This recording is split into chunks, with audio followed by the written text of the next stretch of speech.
woman jogging along a deserted footpath in central Michigan disappeared. When investigators find her body, clues at the scene point to a killer with professional training. It took almost 20 years before an old hat and a chip of stainless steel no longer than a fingernail brought the killer to justice. On a beautiful summer day in 1986, Muriel Kirby started her day as she always did, by meeting her daughter Jeanette for breakfast. Well, to me it was a very special routine. Just talking over what had been going on and what was on her mind or my mind. It was a very special, almost a friendship breakfast. But this morning was different from the others. Jeanette didn't show up, and she never called or left a message. She's either ill or she's overslept, because it's not like her not to make an appointment or to call and say, I can't be there today. Jeanette's employer said she hadn't shown up for work, and she wasn't at her home either. Her mother immediately notified police. The 35-year-old divorcee with no children wasn't known for leaving town without notifying friends and family. As night fell, the sky was dark with rain clouds, and during the night, there were severe thunderstorms, the worst in years. The night that her family realized she was missing and started searching for her, there was a torrential downpour. I knew in my heart that Jeanette was somewhere in that storm and she needed help.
Police found Jeanette's body in an isolated ravine, just a half-mile from her car. There were clear signs of a struggle. Clothing was strewn about the area. Jeanette's broken headphones from her tape player were found yards away from her body. From the physical evidence at the scene, the struggle took place on the walking trail itself. However, the body was dragged to a lower area by the drag marks left in the plant material and the dirt. But investigators found something unusual at the scene. Jeanette's hands were bound behind her back with a plastic tie. Consumers use ties like this for binding electric cables. But police recognized these as the same type of ties they use, called flex cuffs. Police cuffs, seen here on the left, have a metal tab inserted into the plastic head. Consumer ties, seen on the right, have plastic tabs. That metal tab acts as like a ratcheting device, and that's what makes flex cuffs different from normal household ties. It's not something that you can readily go and buy at Home Depot or anywhere else.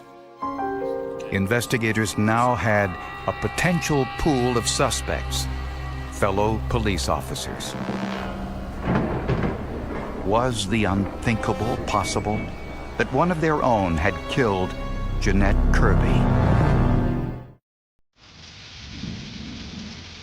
The rain that fell the night of Jeanette Kirby's murder made things difficult for investigators. Rain is probably one of the worst enemies when you have a body found exposed to the elements because it will destroy a lot of the evidence.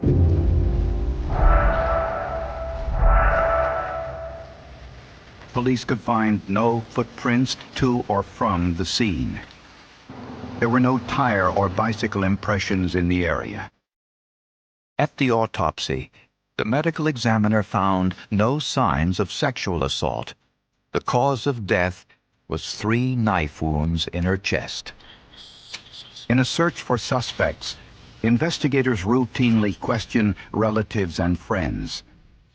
Jeanette's ex-husband was in Florida at the time of the murder, so he wasn't a suspect. Investigators discovered that Jeanette dated casually, but none of the men she dated had a motive to kill her.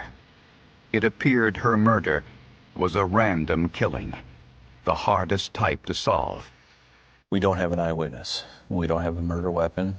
We have no DNA evidence. But the way Jeanette's clothing had been cut gave investigators a clue. There's this drive here, this seeking of sexual stimulation, and rather than just obtaining that through contact with the victim, in this case it had to be obtained through a particular set of behaviors involving the victim's clothing.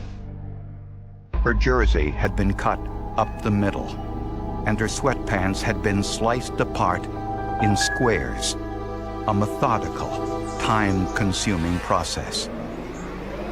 You start to get a picture of a person, a very evil person, who is very angry, specifically with women, and is most likely a predator of women. You know, I can hardly handle it now, thinking of what that person, what that dear, lovable Jeanette went through. And then he just tossed her aside, away from the path where he killed her. The only thing the killer left at the crime scene were the flex cuffs. They were the same brand used by the local police. But the Tennessee-based company that made the cuffs had some very bad news. Virtually every police force in the country used these same flex cuffs. There were hundreds of thousands of them in existence, all of them identical. At the crime scene, no one saw a policeman in or near Riverbend Park around the time of the murder. Even policemen who were in the general vicinity of the park were questioned. I know several police officers were investigated as a result of this homicide. They run down all the leads that they get, but essentially they run up against a brick wall because nothing gets them any farther in the investigation. They still have a pair of flex cuffs. A full year passed, then 2. By the 4th anniversary of Jeanette's murder, local police had no new evidence or leads to pursue. They kept saying, without evidence, we're not sure we're going to be able to solve this case. It was 4 years after the murder that an incident in Leland, a tourist town 200 miles away, offered new hope. A woman there told police that a truck with police-style lights signaled her to pull over on a deserted country road. The man from the truck approached her wearing a police hat but no uniform. He ordered her out of her car and into his truck. She resisted. There was a struggle. He pulled his gun and fired a shot in the air. Just then, another car drove by. The man panicked and fled. When the investigators assigned to Jeanette Kirby's murder heard this news, they took particular notice. A man impersonating a police officer in an attempt to abduct a woman in a deserted area sounded all too familiar. Police questioned everyone they could find, looking for the owner of an unmarked pickup truck with a police-style light bar on the roof. The gas station attendant remembered that vehicle and called the police to say he had come and gotten gas there. Not only that, but the gas station attendant remembered that the man had used a credit card to pay for the gas. His name was David Draheim. He was a 33-year-old factory worker, a volunteer fireman, and an ex-Marine with no previous record. He had been vacationing at his parents' cabin in Glen Haven, but he lived in Ingham County, in the same town as Jeanette Kirby. When questioned by police, Draheim denied he was involved in the attempted kidnapping, although the victim identified him in a police lineup. On the front seat of his truck, police found a hat from the Ingham County Sheriff's Department, the same county where Jeanette Kirby was murdered. So they call the Ingham County Sheriff's Office and they say, do you know this person? Is he one of your deputies? Is he someone that you're aware of? Is he connected to you in any way? He was someone that we knew on a regular basis, trusted him, knew him, believed him to be a local good guy. Draheim worked at a wastewater treatment plant just a mile from where Jeanette Kirby was killed. Inside Draheim's truck were two other suspicious items, a knife and a package of plastic ties, similar to police-style flex cuffs. The suspect has in his possession a type of ties that could be characterized as flex cuffs, although they're slightly different than the police flex cuffs. But he has these plastic fasteners in his possession. Draheim denied any involvement in Jeanette's murder. They didn't have the magic bullet. They didn't have the tie between him and the flex cuffs. They knew that he was found in possession of something that looked like or were called flex cuffs up north, but they didn't know where he got them. There was no evidence tying him to Jeanette's murder, but David Draheim was convicted for the attempted kidnapping charge and sentenced to 40 years in prison. Once again, Jeanette's case went cold. Jeanette's family had remained patient, but in 1998, 12 years after Jeanette's murder, her mother could take no more. She was disillusioned and angry that her husband died before they could get justice. Jeanette was his baby. You know, that was his girl. And how could anyone touch her or hurt her? He was very angry. And he kept that anger until he died. And his wishes so many times were, if I could only get hold of him, I know what I would do. In desperation, Mrs. Kirby contacted the state's highest-ranking law enforcement official. And I finally went to Jennifer Granholm, the Attorney General, and asked her for help, told my story. She said, I'm going to send 2 criminal investigators on the case. And those investigators found something that had been overlooked. When David Draheim was arrested on the kidnapping charge, the local police in Draheim's hometown failed to interview all of his friends. For some reason, a major character was overlooked, and that was David Draheim's best friend at the time of the murder. He had never been interviewed. That man was Mark Grieco, and he told police an interesting story.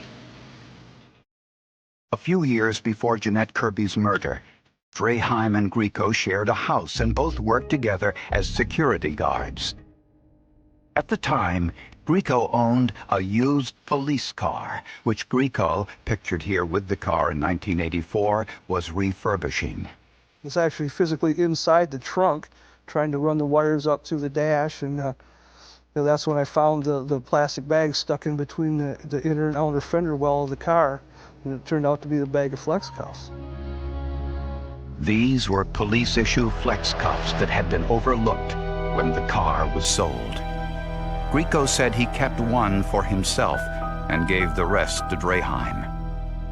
I gave him flex cuffs. I know I gave him some flex cuffs way back in, in 80-something when I bought this car. And Grieco had yet another story. He said he put his flex cuff in the brim of his security guard hat. It's a common practice in law enforcement.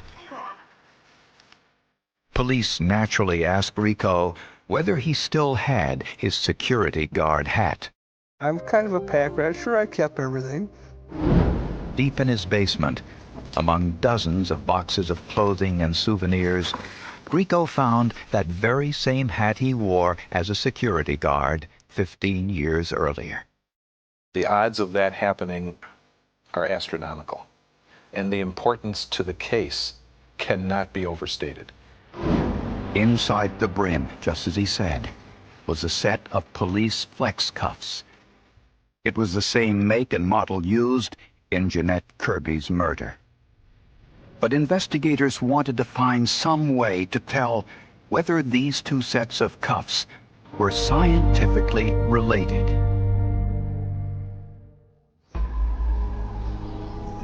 After years of searching for Jeanette Kirby's killer, investigators finally had a break. They discovered a police flex cuff similar to the one used in the murder.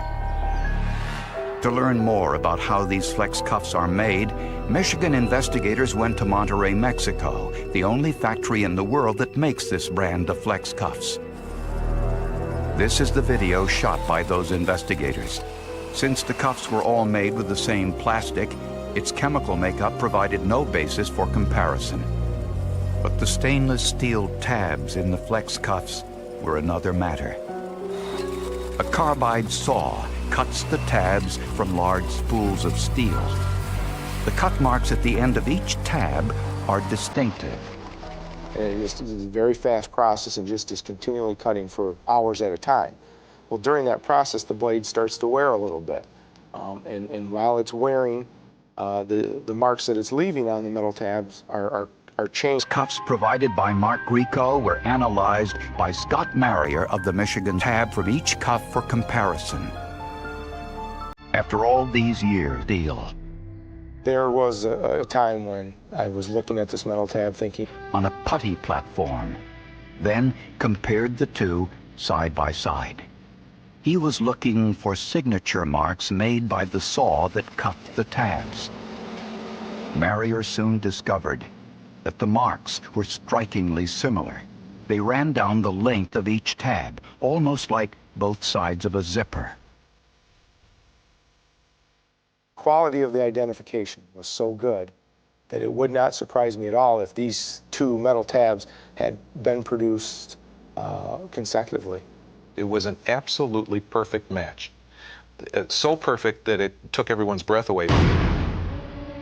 Now prosecutors and investigators had a piece of evidence that was a piece of scientific evidence that put David Draheim at the scene of the crime.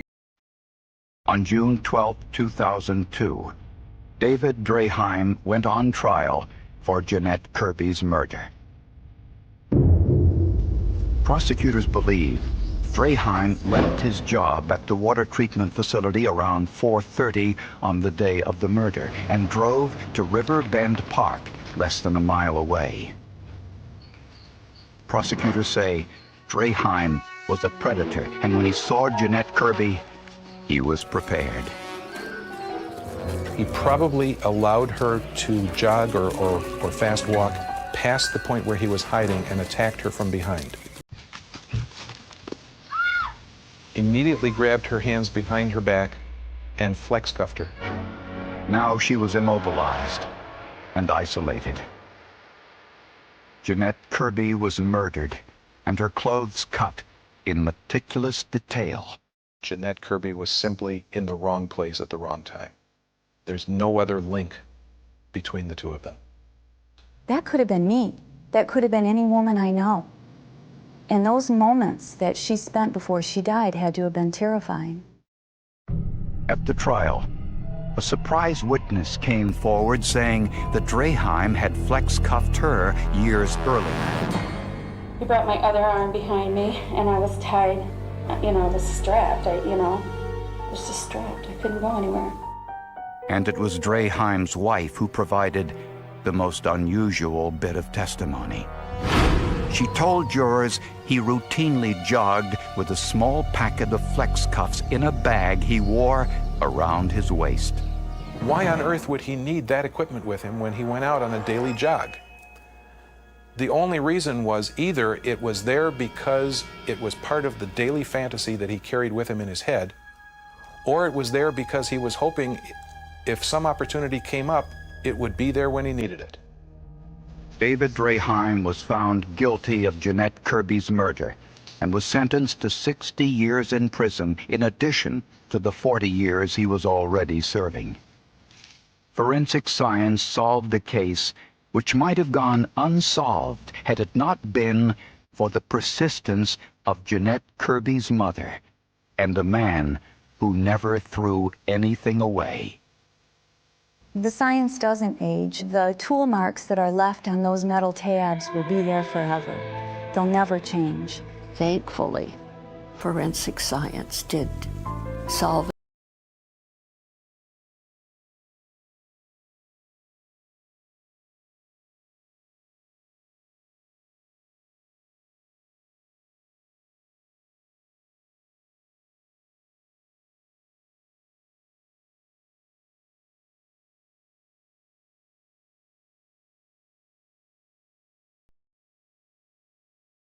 When a small child disappeared in Alaska, investigators were initially unsure whether the cause was a grizzly bear or an abduction.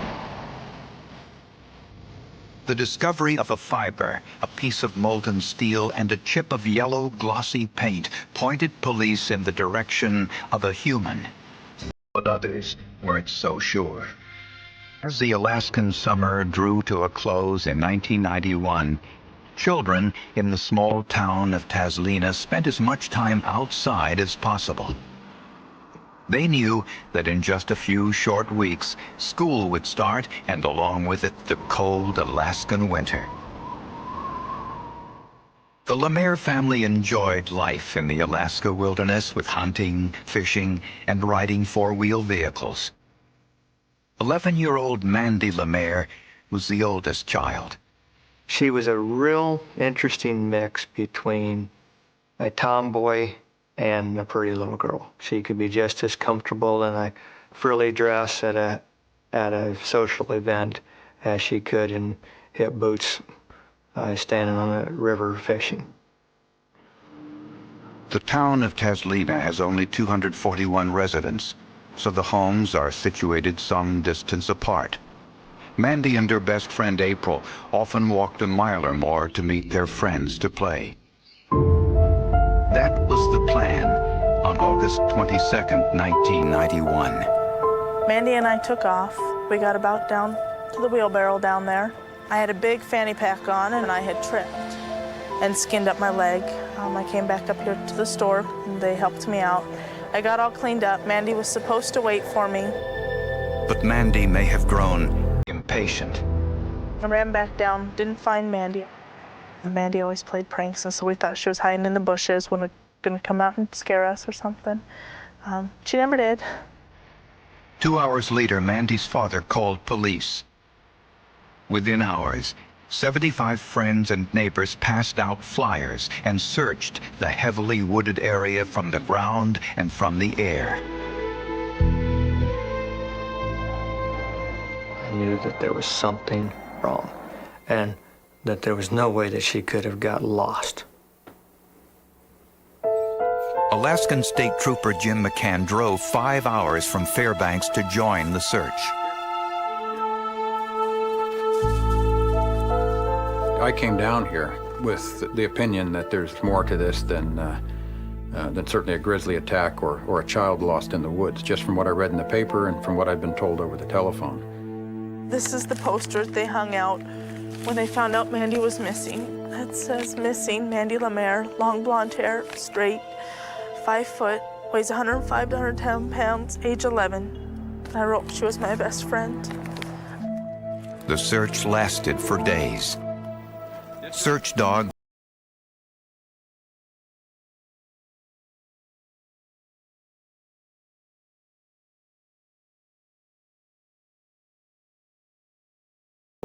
Everybody from the valley got together. Tragically, 10 days after she disappeared, searchers found her body.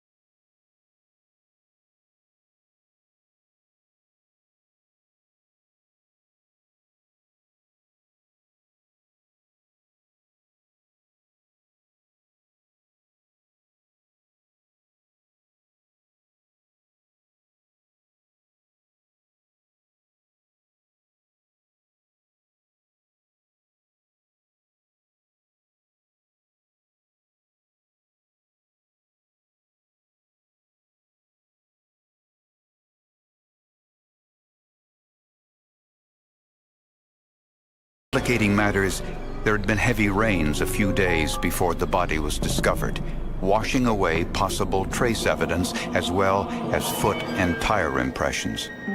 It was clear to us that she'd been alive when she was down in that wash and had been struggling to climb back up out of that wash.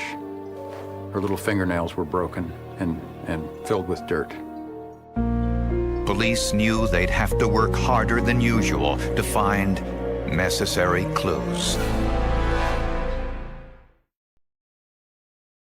Mandy Lemaire's autopsy revealed she had been shot twice at close range with a .22 caliber rifle.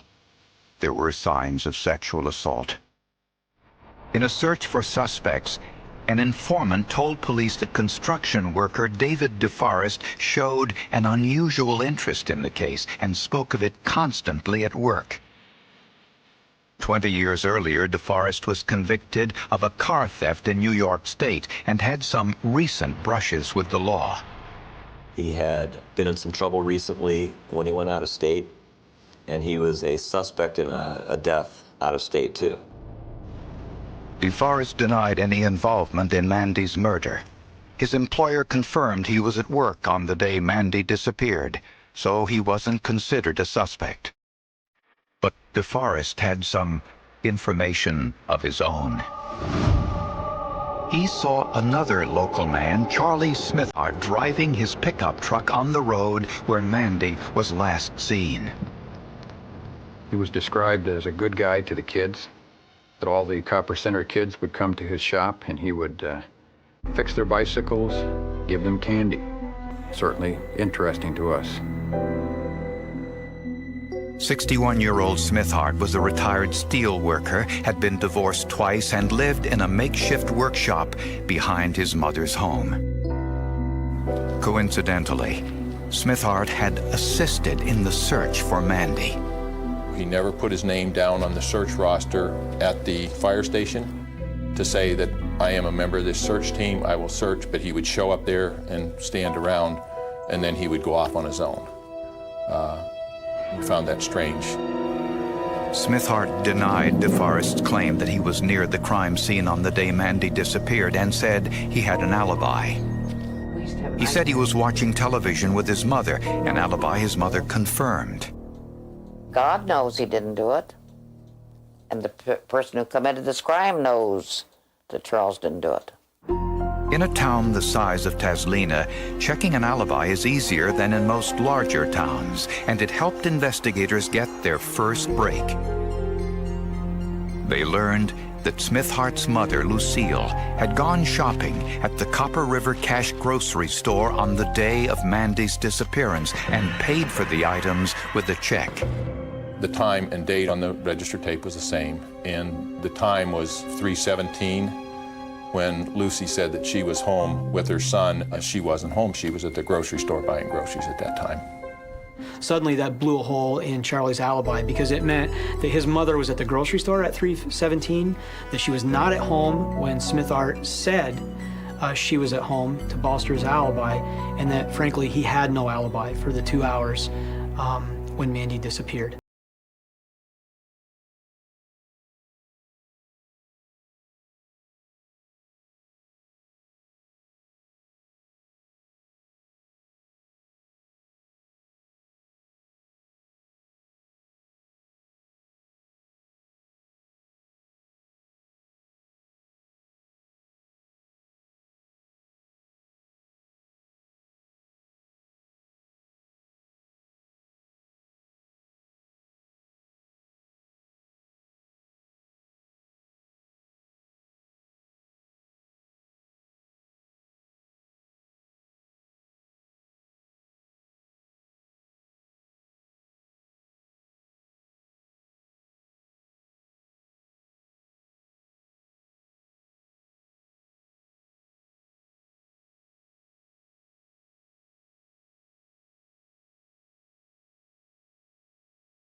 Year-old girl who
of her own daughter.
To Skip Palahniuk, a research microscopist. Palahniuk began by looking at the small yellow paint chip found on Mandy's clothing. Using X-ray spectroscopy, Palahniuk noticed something unique. Glossy layers with no other layers behind it in a variety of colors. That's quite unusual, and children's bicycles, of course, are painted with single layers of glossy paint. In the samples collected from Smith-Hart's workshop, Palahniuk found a paint chip identical in elemental and polymer composition to the paint chip on Mandy's clothing. We found one paint chip where the paint chip was, in every aspect we could measure, was the same as one of the yellow paint chips from his workshop. Next were the red and blue fibers. Again, Palahniuk found they too were unusual. It turns out these fibers had a very unusual cross-section. The fibers were also very brittle. They were brittle because of degradation due to age and exposure. The fibers were triangular in shape or trilobal. Using an infrared spectrometer, Palahniuk discovered the fibers were polypropylene, a synthetic manufactured by the Phillips Fiber Company for carpeting.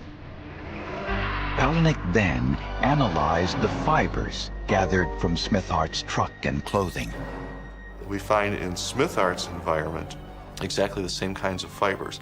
Not only do they have the same cross-sectional shape, the same size, they have the same pigments that are used to color them. Everything is there. The fibers in Smith-Hart's truck were manufactured by the same company and had the same degree of environmental damage as those found on Mandy's clothing. Finally, Palahniuk examined the most unusual evidence, the metallic spheres found all over Mandy's skin and clothing.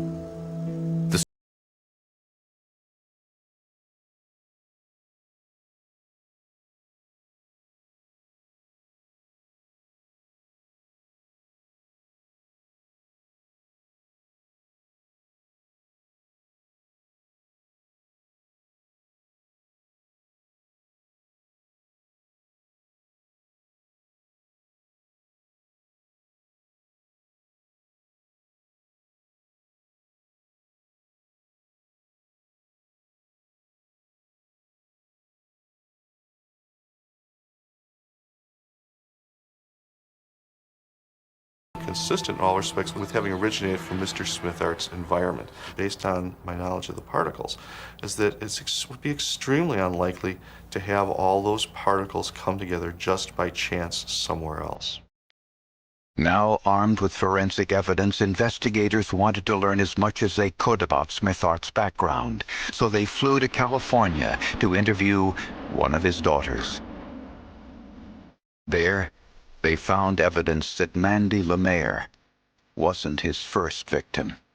We walked around out in her front yard and down her road for a couple of hours until she trusted me and with tears in her eyes said that her father had started molesting her, interestingly, at the age of 11, the same age as Mandy Lemaire was when she was murdered.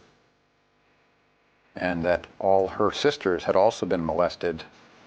After a 3-month investigation, Charlie Smith-Hart was arrested for the kidnapping, sexual assault, and murder of Mandy Lemaire. It wasn't soon enough for Mandy's family. I can tell you the temptation was strong to take matters in my own hands. I won't lie to you. But I had told myself that I could never explain it to two boys. Many residents of Taslina found it difficult to believe that a neighbor could commit such a heinous crime. The community was very split up there. It's a very half-native, half-white community. And Mandy was white and Charlie was native.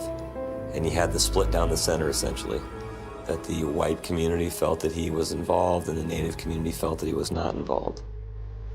Charlie Smithhart's trial began in 1993, 2 years after the crime. Mandy's parents and her 2 little brothers sat in the first row every day of the trial. Smithhart insisted he was innocent.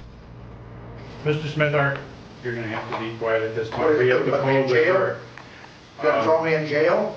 I've been in jail 20 months, falsely arrested for a crime I did not commit. Mr. Smithhart, I'm going to have you removed from the courtroom. That's fine. I don't want to do that. Throw me in jail.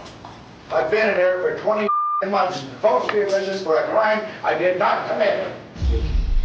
Prosecutors believe that molten steel from Smithhart's metalwork formed the tiny spheres that were attached to his shirt. Smithhart was wearing that same shirt when he saw Mandy walking to meet her friends. It's unclear whether Mandy accepted Smithhart's offer of a ride or whether he forced her into his vehicle. The forensic evidence suggests the tiny metal spheres attached to Smithhart's shirt were transferred onto the seat of his truck and later onto Mandy's clothing during the abduction. The same red and blue synthetic trilobal carpet fibers were in the truck and on Mandy's clothing. A single yellow speck of glossy paint from Smithhart's workshop was also found on Mandy Lemaire. Even after 2 weeks in the woods and after heavy rains, trace elements were still there.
Adults should be able to understand it. Charles Smithhart was found guilty of murder, kidnapping, and sexual assault, and he was sentenced to 114 years in prison.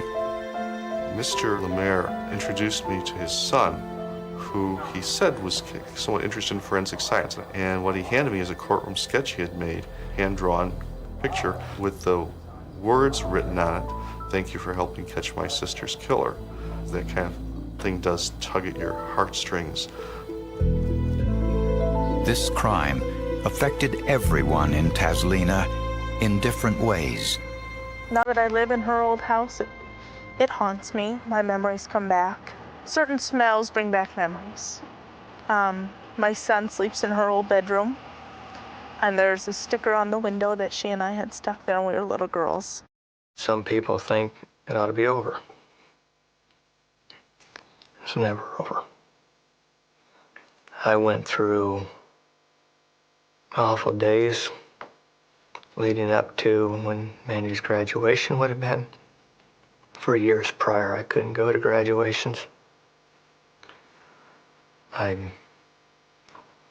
Then several years after that,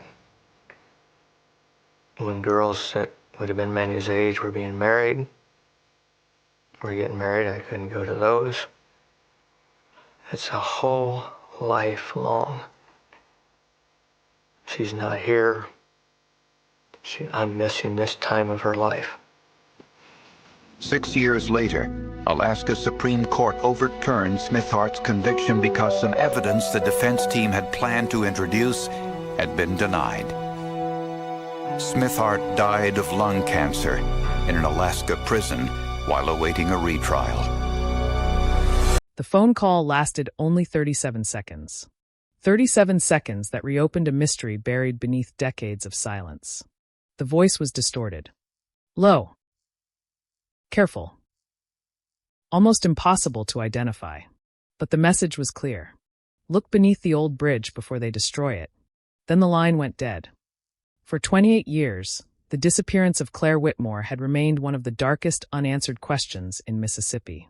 A case that investigators thought would never move again. A cold case. A forgotten file. A name that slowly faded from newspaper headlines and public memory. Until one anonymous tip changed everything. Because beneath an abandoned bridge outside the small town of Red Hollow, investigators found something nobody expected. A clue hidden for nearly 3 decades. A clue that would force detectives to reopen every assumption they had ever made. And reveal that the person responsible may have been closer than anyone imagined. The story began in the summer of 1988. A summer remembered by residents as unusually quiet. The kind of summer where the days felt endless. The roads stretched through fields of cotton and tall grass. The nights were filled with insects, distant thunderstorms, and the sound of old trucks moving along empty highways. Red Hollow was the type of town where everyone knew everyone. A place where people noticed unfamiliar cars. Where neighbors watched each other's homes. Where secrets rarely survived. Until one night, one person disappeared. Claire Whitmore was 26 years old. She worked at a small local newspaper office where she handled community stories, public records, and investigative reports. She was not famous. She was not someone who searched for danger. But she was curious. And curiosity would become the reason her name remained connected to one of Mississippi's most haunting mysteries. Friends described Claire as determined. The kind of person who asked questions others avoided. She believed every story had another side. Every document had a hidden detail. Every silence had a reason. In the weeks before she vanished, Claire had been researching something unusual. A series of property transfers connected to abandoned industrial land outside Red Hollow. At first, it looked like a simple financial investigation. Old buildings. Old contracts. Old names. Nothing that appeared dangerous. But Claire noticed a pattern. Several properties changed ownership within months of each other. Several records disappeared from county archives. And several people connected to those transactions refused to answer questions. She wrote notes. Collected documents. Made copies. She never told anyone exactly what she found. That was the first mystery. The second came on a warm August night. August 14th, 1988. Claire left the newspaper office shortly after 9 p.m. A co-worker remembered her staying late. She was reviewing documents, making phone calls, writing notes in a small black notebook she carried everywhere. When asked if anything seemed wrong, the co-worker gave investigators the same answer. No. Claire seemed normal. Focused. Calm. That was the last confirmed moment anyone saw her. Her car was discovered the next morning near an old bridge outside town. The driver's door was unlocked. The keys were still inside. The radio was playing. A newspaper article she had been working on sat on the passenger seat. But Claire was gone. No stragel. No obvious evidence. No explanation. The bridge became the center of the investigation. Detectives searched the area for days. The river below. The surrounding woods. The abandoned roads nearby. They found almost nothing. Only one strange detail. A partial fingerprint on the inside of the car door. At the time, investigators believed it belonged to someone who had touched the vehicle. A visitor. A passerby. a person who had no connection to the disappearance. The print was collected, logged, stored, and eventually forgotten, because in 1988, forensic technology was limited. A partial fingerprint was only useful if investigators already had someone to compare it with. And they didn't. The case slowly became colder. Weeks passed, then months, then years. Claire's family refused to accept that she was simply gone. Her mother continued visiting the sheriff's office, continued asking questions, continued hoping someone would remember something. But time changed everything. Witnesses moved away. Evidence deteriorated. Memories became uncertain. The investigation became another file sitting inside a cabinet. Another cold case waiting for a breakthrough that never came. Until 2016. Nearly 3 decades later. The old bridge was scheduled for demolition. A construction project was planned to replace the aging structure. Workers arrived early one morning, expecting to find nothing unusual. Instead, they discovered something hidden beneath the foundation. A sealed metal container. Inside were personal belongings. A necklace. Photographs. A damaged notebook. And several pages of handwritten notes. The discovery immediately stopped construction, because one item inside the container carried a name. Claire Whitmore. The forgotten case was suddenly alive again. Investigators returned to Red Hollow. Older detectives who had worked the original investigation were contacted. New investigators were assigned. The question that had haunted the town for 28 years returned. What happened to Claire? And why were her belongings hidden beneath the same bridge where her car was found? The discovery created shock throughout the community. People who had forgotten the case suddenly remembered every detail. The woman who disappeared. The unanswered questions. The rumors that had never fully disappeared. And then came the second discovery. The notebook.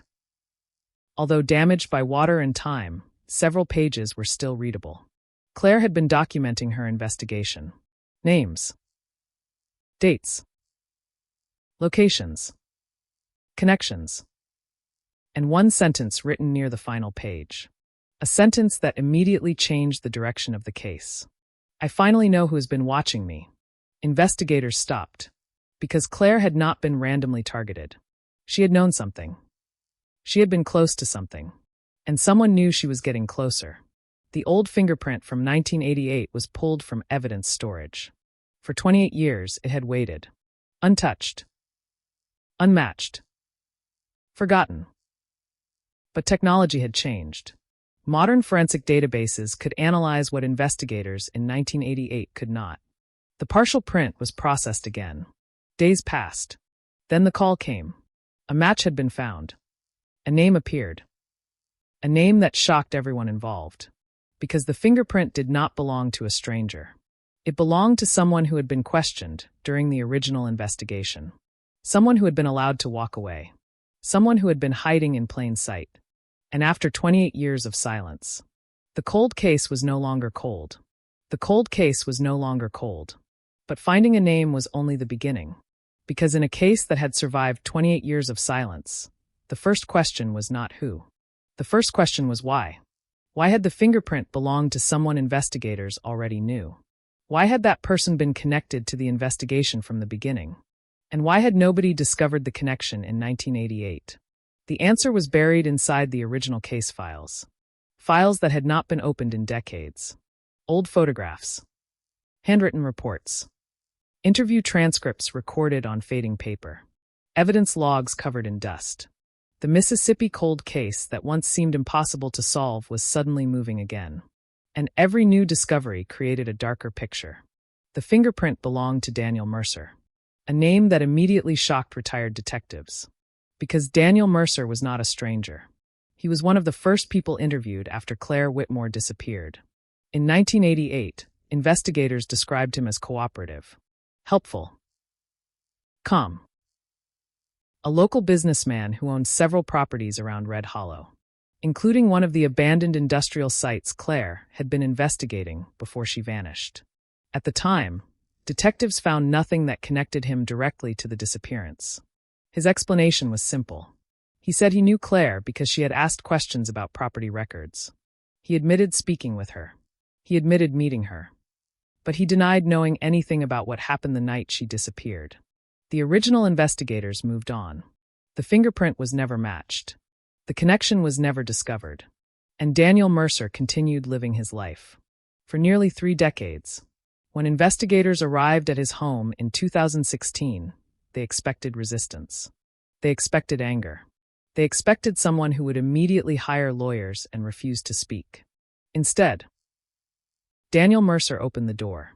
And when detectives said Claire Whitmore's name, his expression changed. Only for a second. But they noticed. A small reaction. A moment of recognition. The kind of reaction experienced investigators look for.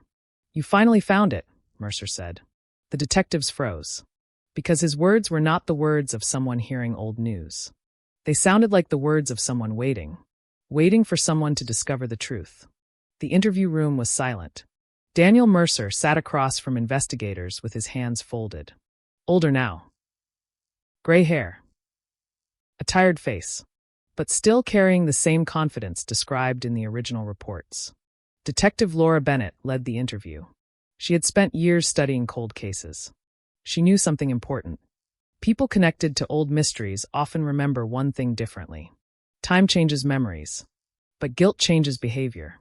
"Your fingerprint was found inside Claire Whitmore's vehicle," Laura said. Mercer looked down. "I expected that." The room became quiet.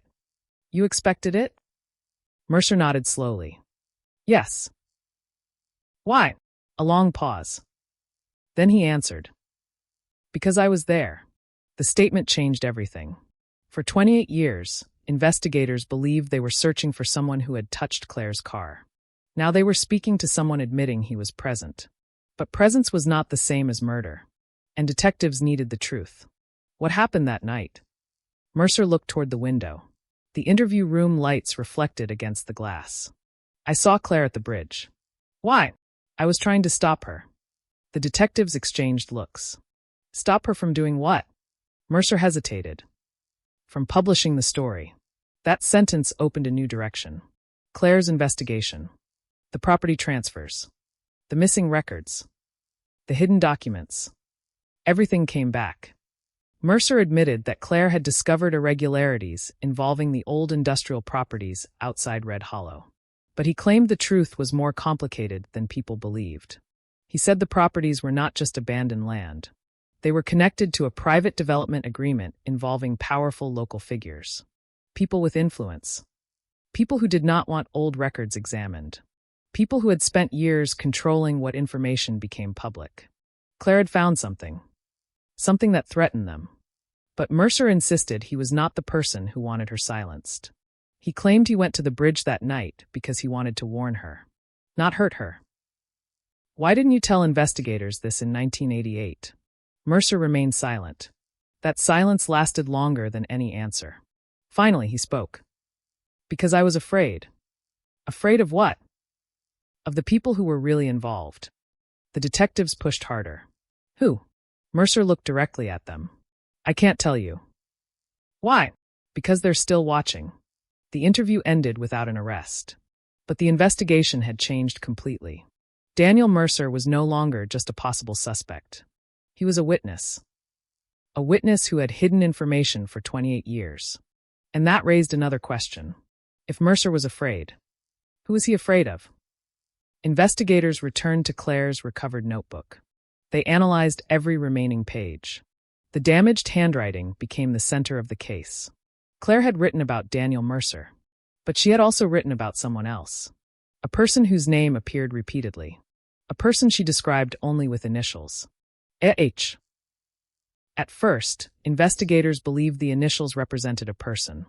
But further analysis revealed something unexpected. RH was not a person's initials. It was a location. Red Hollow. Claire had been documenting something happening inside the town itself. Not one person. An entire network. The team reopened every lead from 1988. They contacted former employees. Former officials. People connected to the property transactions. And slowly, another pattern emerged. Several people who had been questioned during the original investigation had something in common. They all had ties to the same development project. a project that Claire had been investigating. The disappearance was no longer just about one missing woman. It was about what she had uncovered. The anonymous tip that started the reopening of the case became even more mysterious. Investigators traced the phone call. The number had been disconnected. The location was a public phone booth outside town. No cameras. No witnesses. The person who gave them the clue had disappeared again. But whoever made that call knew exactly where to look. They knew the bridge contained evidence. They knew Claire's belongings were hidden there. They knew the cold case was ready to be reopened. The question was impossible to ignore. Was the anonymous caller trying to solve the mystery? Or were they trying to control when the truth came out? Then investigators found something hidden inside Claire's notebook. A final page that had been stuck together for nearly 30 years. A page nobody knew existed. When the paper was carefully separated, one sentence appeared. Written only hours before Claire vanished. If anything happens to me, don't trust the person who finds this. The investigators stared at the words. Because now they understood something terrifying. Claire had expected someone to discover her evidence. She had expected someone to search. But she had also expected someone to manipulate the investigation. The question was no longer just who was responsible for Claire Whitmore's disappearance. The question was, who had been waiting all these years for the case to reopen? The question was no longer just who was responsible for Claire Whitmore's disappearance. The question was who had been waiting all these years for the case to reopen. Because someone had known. Someone had known the bridge would reveal the truth. Someone had known Claire's belongings were still hidden beneath the foundation. And someone had chosen the exact moment to bring the past back into the light. For Detective Laura Bennett, the anonymous tip became the most important unanswered question in the entire investigation. The fingerprint had led them to Daniel Mercer. The notebook had revealed Claire's fears. The property records had exposed a hidden network. But the anonymous caller, that person had started everything. Without that call, the bridge would have been destroyed. The evidence would have disappeared forever. Claire Whitmore's final secrets would have remained buried beneath concrete and steel. The investigators returned to the phone records. Every possible trace was examined. The call had lasted 37 seconds. No more. No less. The caller had used a public phone near an abandoned gas station outside Red Hollow. The location itself created another mystery. The gas station had been closed for almost 15 years. Nobody should have been there. But investigators discovered something strange. The payphone was still active. Barely. It was one of the few remaining public phones in the county. A place where someone could make a call and disappear. The team reviewed nearby traffic cameras. Nothing. The area was too isolated. They interviewed nearby residents. Most remembered nothing unusual, except one elderly man who lived across the road. His name was Walter Briggs. He was 79 years old. He spent most mornings sitting on his porch watching the highway. When investigators asked if he saw anyone near the gas station, his answer was immediate. Yes. The room became quiet. Who? Walter looked toward the window. A woman. That changed everything. A woman made the call? Walter nodded. She parked there around midnight. Did you see her face? No. Anything else? Walter thought carefully. She looked like someone who had been carrying something heavy for a long time. The investigators asked him to describe the vehicle. Walter remembered. An old dark sedan. Nothing unusual. But then he added something. There was a sticker on the back window. What kind of sticker? Walter narrowed his eyes. A newspaper logo. Detective Bennett immediately recognized the significance. Claire Whitmore worked for a newspaper. But that did not prove the caller was connected to Claire. Many people in Red Hollow had known her. Many people had followed the case. The investigation needed more. The team began looking into former employees of the newspaper where Claire worked. Most had moved away. Some had retired. Some refused interviews. But one name caught their attention. Rebecca Lane. Claire's closest co-worker. The person who last saw her alive. In 1988, Rebecca told investigators Claire seemed normal that night. Focused. Calm. She said Claire never mentioned feeling threatened. But when detectives contacted her in 2016, Rebecca gave a different answer. Elite. The words shocked investigators. Rebecca agreed to meet. She arrived carrying an old folder. Inside were copies of documents. Claire's documents. The same documents she had been researching before she disappeared. I kept them because I knew someone would come looking eventually. Detective Bennett studied her. Why didn't you tell police? Rebecca looked down. Because Claire told me not to. The room became silent. What did she tell you? Rebecca opened the folder. Inside were property records, financial transfers, names, dates. But the most important item was a handwritten note from Claire. A warning. If something happens to me, the person who benefits is not the person everyone suspects. Rebecca explained that Claire had discovered something much larger than illegal property deals. She had discovered a connection between local officials, private companies, and a hidden investment group. A group that had been buying abandoned land for years. The problem was not the land. The problem was what was underneath it. Old industrial waste sites. Buried evidence. Records that could expose decades of illegal activity. Claire was not investigating a simple business story. She was uncovering a secret that powerful people wanted to remain hidden. But Detective Bennett noticed something. One name appeared repeatedly in Claire's documents. Daniel Mercer. The same man whose fingerprint was found inside Claire's car. The same man who admitted he was at the bridge. The same man who claimed he was only trying to warn her. The investigation turned back toward Mercer. Was he a witness? Or was he the person who benefited most from Claire disappearing? Investigators searched his financial history. They discovered something unexpected.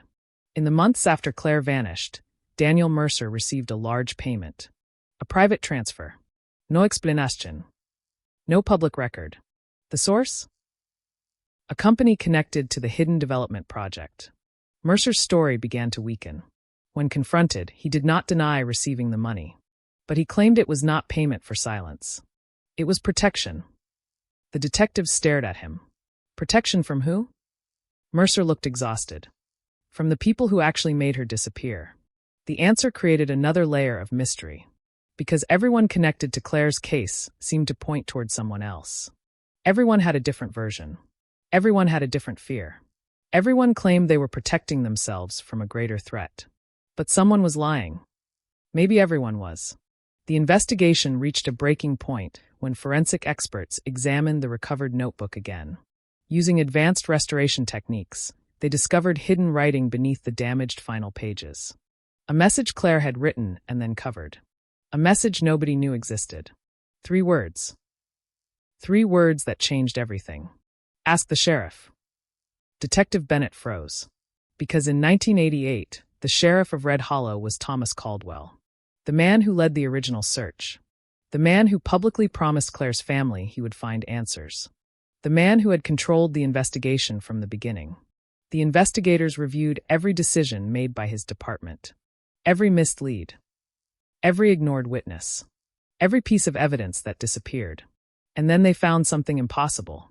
The original fingerprint report from Claire's vehicle had been altered.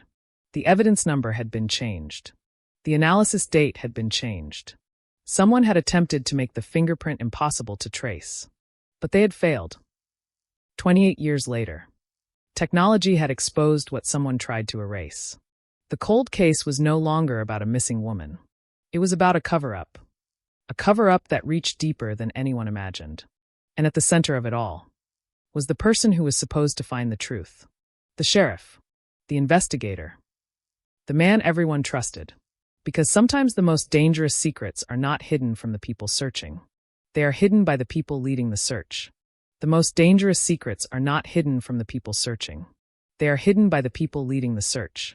For 28 years, the residents of Red Hollow believed they knew the story of Claire Whitmore.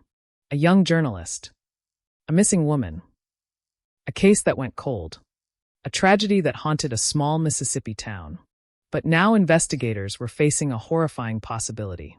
The person responsible for finding Claire may have been the person preventing the truth from being found. Sheriff Thomas Caldwell had built his entire career around the disappearance. His face appeared in old newspaper articles. His voice appeared in television interviews. He was the man who stood beside Claire's family and promised justice. He was the man the town trusted. And now his name appeared inside Claire's final warning. Ask the sheriff. 3 words.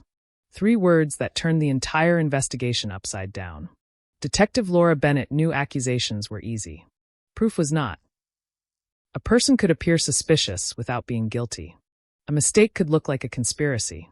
A coincidence could look like a connection. But evidence had a way of surviving. And the evidence was beginning to point in one direction. The first step was reviewing Sheriff Caldwell's actions in 1988. Investigators rebuilt the original timeline. Every decision. Every interview. Every piece of evidence. They discovered something unusual almost immediately. The first investigation moved quickly in one direction. Too quickly. Within 48 hours of Claire's disappearance, detectives focused heavily on personal theories. Relationship problems. Possible voluntary disappearance. A decision that Claire simply left town. But Claire's coworkers and family had repeatedly said the same thing. She would never leave without telling someone. She would never abandon her work. She would never leave behind her research. Yet those possibilities dominated the early reports. The more investigators reviewed the files, the stranger it became. Several witnesses who mentioned the property investigation were never interviewed again. Several leads connected to the development project were marked as low priority. And the fingerprint found inside Claire's vehicle? It was listed as inconclusive. Not because it could not be analyzed, but because the report was incomplete. Someone had changed the wording. Someone had reduced its importance. The question was no longer whether mistakes happened. The question was who benefited from those mistakes. Investigators searched Sheriff Caldwell's background. At first, nothing appeared unusual. A respected officer. A long career. Community awards. Public recognition. The perfect image of a trusted law enforcement figure. But cold cases are often solved by looking where nobody thought to look. Behind the image. Behind the reputation. Behind the carefully maintained story. A financial review revealed that Sheriff Caldwell had connections to several local businesses involved in the property development project Claire was investigating. Not direct ownership. Not obvious involvement. But enough connections to raise questions. One company had donated to his campaign. Another had hired his brother. A third had purchased land connected to the abandoned industrial sites. None of those details alone proved anything. But together, they created a pattern. A pattern Claire Whitmore had been trying to uncover. The investigators returned to Daniel Mercer, the man whose fingerprint started the entire breakthrough. If Sheriff Caldwell was involved, Mercer knew something. The question was how much. During the second interview, Mercer appeared different. The confidence was gone. The careful answers disappeared. He looked like someone who had spent decades waiting for a moment he hoped would never arrive. "You knew about the sheriff," Detective Bennett said. Mercer remained silent. "You knew he was connected." Another silence. Then Mercer whispered. "Everyone knew." The detectives exchanged looks. "What does that mean?" Mercer looked down. "It means Red Hollow was smaller than people think." He explained that in 1988, everyone connected to the development project knew there were powerful people involved. But nobody wanted to challenge them. Nobody wanted to become the next problem. Claire was different. She kept asking questions. She kept digging. She kept refusing to accept explanations that did not make sense. Mercer admitted that he met Claire at the bridge because he wanted to warn her. He knew someone was following her. He knew someone had been searching through her documents. But he was too late. "When I arrived, her car was already there." "What did you see?" Mercer looked away. "I saw Sheriff Caldwell's vehicle." The room became silent. A statement that could change everything. But investigators needed confirmation. They searched old vehicle records. Sheriff Department archives. Maintenance logs. Anything connected to Caldwell's official vehicle. Then they found something. A missing vehicle inspection record. August 14th, 1988. The night Claire disappeared. The sheriff's vehicle had supposedly been undergoing repairs. But the repair shop had no record of the work. Someone had created a false explanation. Someone had created an excuse. The investigation moved faster. The anonymous caller was reconsidered. The person who knew about the bridge. The person who knew where Claire's belongings were hidden. Investigators asked a new question. What if the anonymous caller was not a stranger? What if the caller was someone who had been there in 1988? Someone who knew the truth. Someone who had waited for the right moment. Then forensic experts analyzed the recovered belongings from beneath the bridge. The necklace, the photographs, the notebook, and one more item they had previously overlooked. A small piece of paper hidden inside the notebook cover. A phone number. Faded. Almost unreadable. But still visible.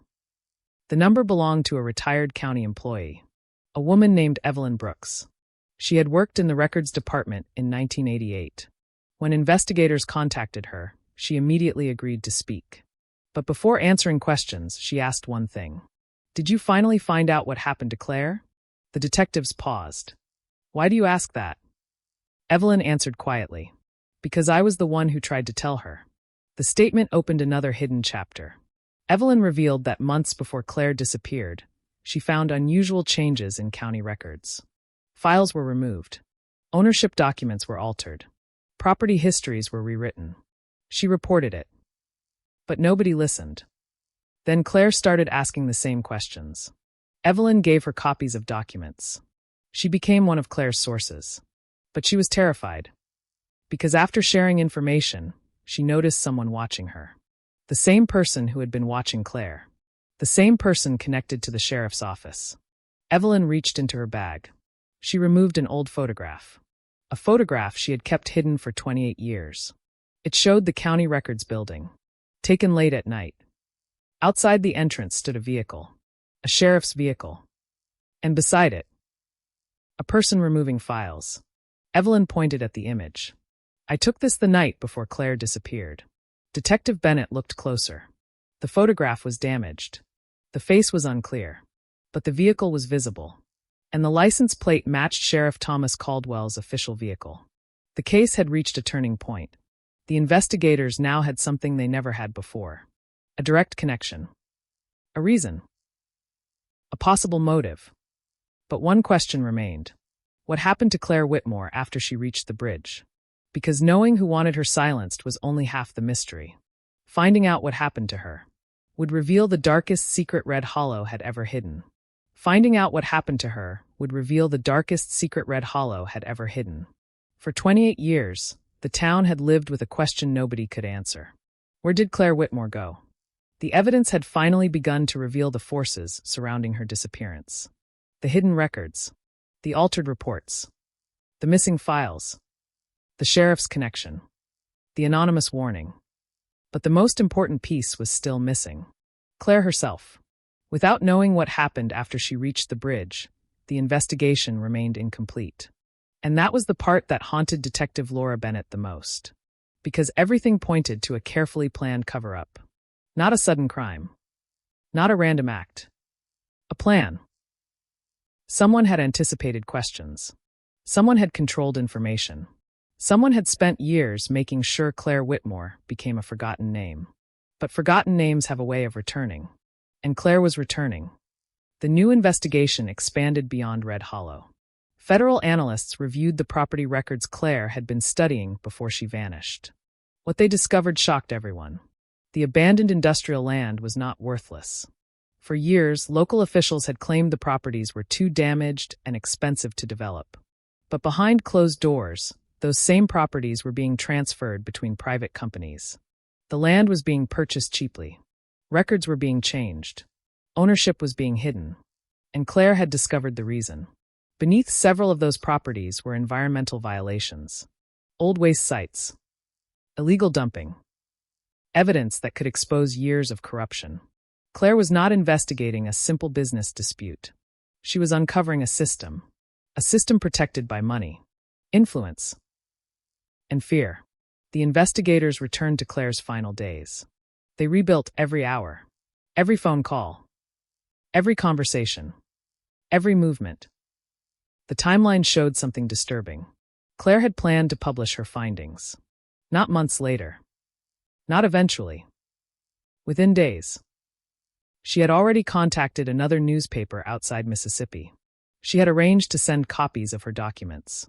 She knew the story was dangerous, but she believed the truth was more important. That decision may have sealed her fate. Because someone realized Claire was no longer just asking questions. She was about to expose answers.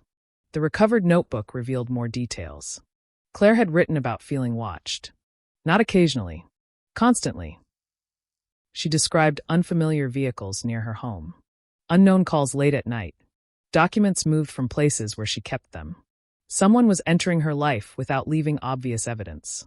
And then came the final entry. The last words Claire wrote before disappearing.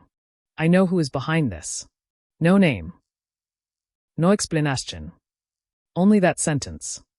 Investigators believed she planned to reveal the identity later. But later never came.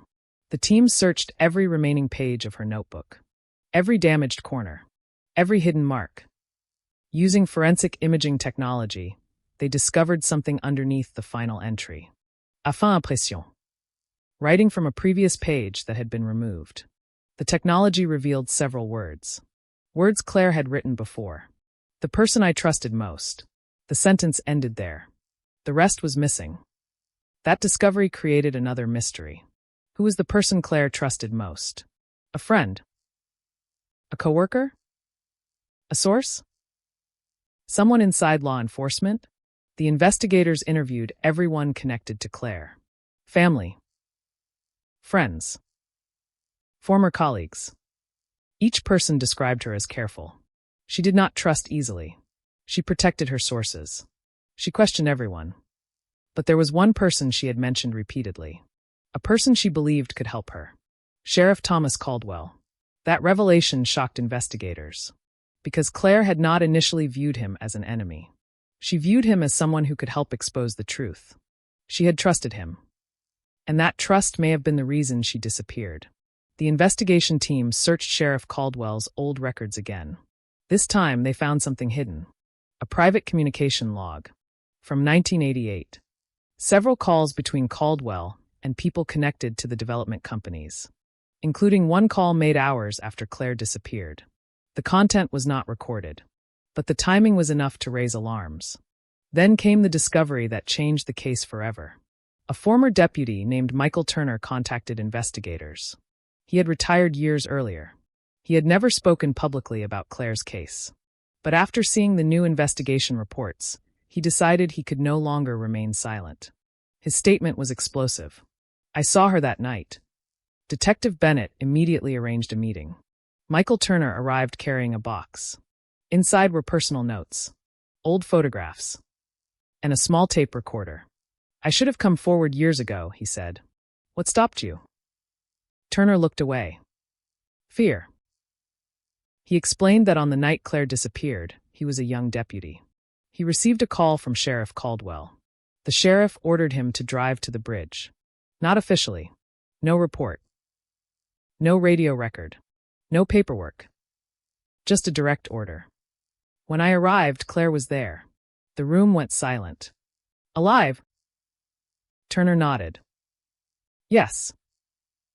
The investigation changed instantly. After 28 years of uncertainty, they finally had a witness who claimed to have seen Claire after her car was found. What happened next? Turner took a deep breath. She was arguing with someone. Who? He hesitated. Then he answered. Sheriff Caldwell. The words were devastating, but Turner continued. They were not fighting about the property records. Then what? They were fighting about what Claire knew. Detective Bennett leaned forward. What did Claire say? Turner looked at the table. She told him she had proof. What proof? She said she had documents that could destroy everyone involved. The investigators asked the question that had remained unanswered for decades. What happened after that? Turner reached into the box. He pulled out a photograph. A photograph taken from a distance. The bridge. Claire. A sheriff's vehicle. And another vehicle. A dark sedan. The same vehicle described by witnesses. The same vehicle connected to Daniel Mercer. But the photograph revealed something else. Someone else was there. A third person. Standing near the trees. Watching. Turner pointed at the figure. I never knew who that was. The image was unclear. The face was hidden. But the person appeared to be holding something. Something small. something that looked like a camera. The investigators stared at the photograph. Because the case had changed again. The disappearance of Claire Whitmore was not caused by one person. It was a meeting. A meeting where multiple people were present. Multiple people knew the truth. And multiple people stayed silent. Then Michael Turner revealed one final detail. A detail he had carried for 28 years. Claire gave me something before she vanished. Detective Bennett froze. What? Turner looked at the old tape recorder. A message. He pressed play. Static filled the room. Then, Claire Whitmore's voice. Weak. Frightened. But unmistakable. If someone finds this.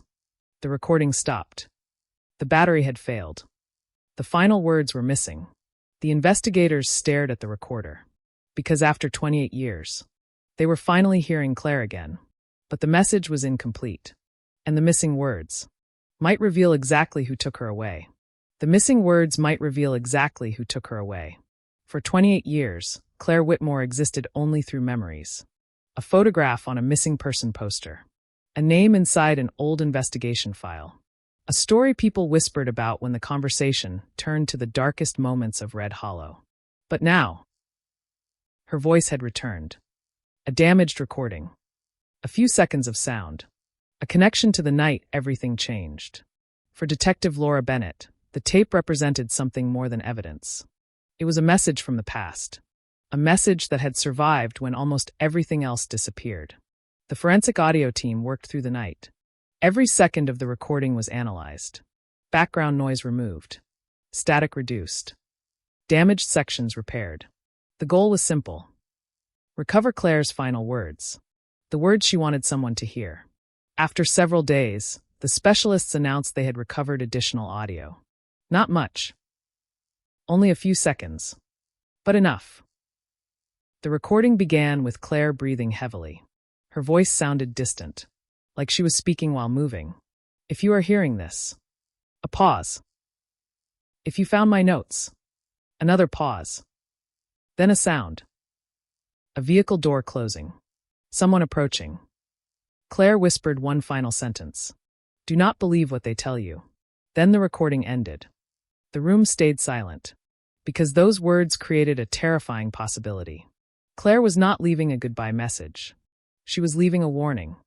She knew the official story would be wrong. She knew someone would control the narrative after she disappeared. And she knew the truth would have to be discovered by someone else. The investigators returned to the bridge. The location where the last known evidence of Claire had been found. For decades, it represented a dead end. Now it represented the beginning of a hidden story. The team searched the area again. Modern technology allowed them to examine places overlooked in 1988. Ground scans. Material analysis. Digital mapping. And beneath the old structure, they found something unexpected. A small underground chamber. Not a natural space. A construction area created years earlier. Inside were old storage materials. Weather-damaged boxes. And one item wrapped carefully in plastic. A camera. The discovery immediately connected to Claire. Everyone knew she carried a camera while investigating. But this was not her personal camera. It belonged to someone else. The forensic team examined the device. Most photographs were destroyed, but several images remained. The final photograph taken by the camera was dated August 14, 1988. The same night Claire disappeared. The image showed the bridge. The darkness. 3 vehicles. And several people standing nearby. But the most shocking detail was not what appeared in the photograph. It was what appeared in the reflection. A 4th person. Standing behind the photographer. Someone who had been watching the entire event. The investigators enlarged the image. The figure was blurry. The face was impossible to identify. But the clothing was clear. A county sheriff's uniform. The discovery sent shock waves through the investigation. Because now they had proof that law enforcement was present at the scene. Not after Claire disappeared. During the moment she vanished. The old theory collapsed. This was not a case where police failed to find the truth. Someone inside the system had been standing next to it. The investigators focused on the photograph. Who took it? Why was it hidden? And why did someone want it buried beneath the bridge? The answer came from an unexpected source. Daniel Mercer. When shown the photograph, he immediately recognized the camera. That was hers. The detectives looked at him. Whose? Mercer hesitated, then answered. Claire's. The statement created confusion. Claire owned this camera? Mercer nodded. Yes. But we were told her camera disappeared. It did. Then how did it end up beneath the bridge? Mercer looked exhausted. Because someone wanted people to believe she left nothing behind. He explained that Claire had been documenting everything. The property records.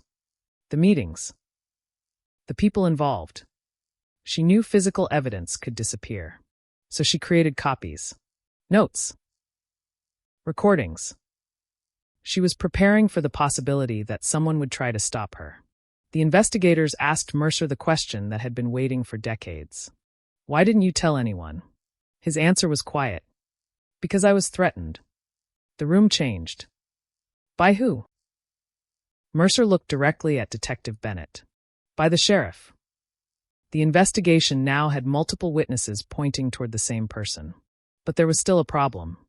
Thomas Caldwell was dead. He had died 7 years earlier. No trial. No confession. No final answers. The person at the center of the investigation could no longer be questioned. But investigators knew something important. People leave evidence. Even when they believe they have erased everything. They searched Caldwell's personal records. His home. His storage units. His old office. And inside a locked cabinet, they found something unexpected. A collection of letters. Not written by Caldwell. Written to him.